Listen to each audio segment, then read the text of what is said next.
The next thing the bile does as it moves through the intestines is to balance the immune system. When most people think of the immune system, they think of white blood cells floating through the bloodstream. But over 1/2 of the immune system is actually located in the intestines. The job of the immune system in the intestines is much more difficult than that in the bloodstream. Infections only rarely make it into the blood, but every day our intestines are exposed to millions of parasites, bacteria, and fungi. Because the intestinal immune system is continually at war with these microbes, it is much easier for it to become overly aggressive and start to attack our own tissue. What bile does is to regulate the intestinal immune system, helping to prevent it from becoming overly aggressive and causing autoimmune disorders. If you're suffering from a gut-related autoimmune disorder, it may be because of a blockage of bile flow. The last thing that bile does in the intestines is to kill parasites and candida. Tests show that even the healthiest person still has some degree of parasitic and fungal infection. While there are many antiparasitic and antifungal remedies available in the marketplace, most of them are mildly toxic and therefore unsuitable for daily use. If, however, your bile flow is healthy, then you have a built-in defense against parasites and candida. Well, that about covers what bile does to maintain the health of the intestines, and what happens when bile can't get into the intestines in proper amounts due to the presence of biliary sludge and gallstones. Now, let's turn our attention to what happens when biliary sludge and gallstones cause toxins to back up into the bloodstream. Just as the kidneys remove water-soluble toxins from our bodies, the liver removes fat-soluble toxins from our bodies by putting them into the bile. If the bile gets clogged up due to biliary sludge and/or gallstones, then the fat-soluble toxins can't get out, and they start to build up in the body.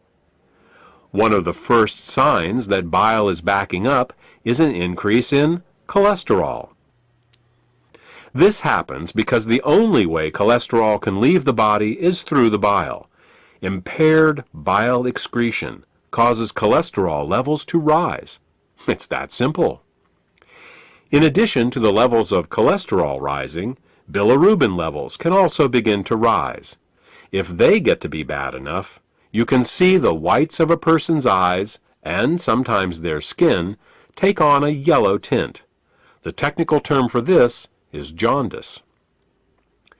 While an increase in cholesterol and bilirubin levels in the body is easy to recognize, the accumulation of other toxins is not. Literally thousands of toxins and chemicals are processed by the liver for removal through the bile each day. When gallstones and biliary sludge prevent these toxins from leaving the body, they begin to accumulate in the bloodstream and the tissues, causing all sorts of problems. Dissolving gallstones and biliary sludge is an often overlooked but vitally important part of any detoxification program. The last problem we will discuss, that is caused by bile backing up into the bloodstream, has to do with immune function. As we said earlier, bile plays an important role in the immune system of the intestines by keeping it from becoming overly aggressive. Unfortunately, what's good for the immune system of the intestines is terrible for the rest of the body. Studies have shown that when bile acids are present in the bloodstream, they inhibit chemotaxis and phagocytosis. These are fancy words for how well white blood cells can locate, move towards, and swallow infectious microbes. Thus, what starts out as a beneficial immunoregulative action in the intestines becomes an immunosuppressive action in the bloodstream and the tissues. These are all effects of bile backing up in the bloodstream. The final set of problems we will discuss is how biliary sludge and gallstones can affect the neighboring organs. In addition to bile acids backing up into the bloodstream, bile can also back up into the pancreas and liver, where it can cause alkaline burns. This is because the liver, pancreas, and gallbladder all share the same basic plumbing, the common bile duct. There are valves that keep the bile from backing up into the liver and pancreas. If a small stone finds its way into one of these valves, the valve can get stuck in the open position. If this happens, then every time the gallbladder contracts to squeeze the bile into the small intestines, it can also squeeze the bile into the pancreas and the liver, causing caustic alkali burns and irritation. You see, very alkaline substances can burn us just as easily as very acidic ones.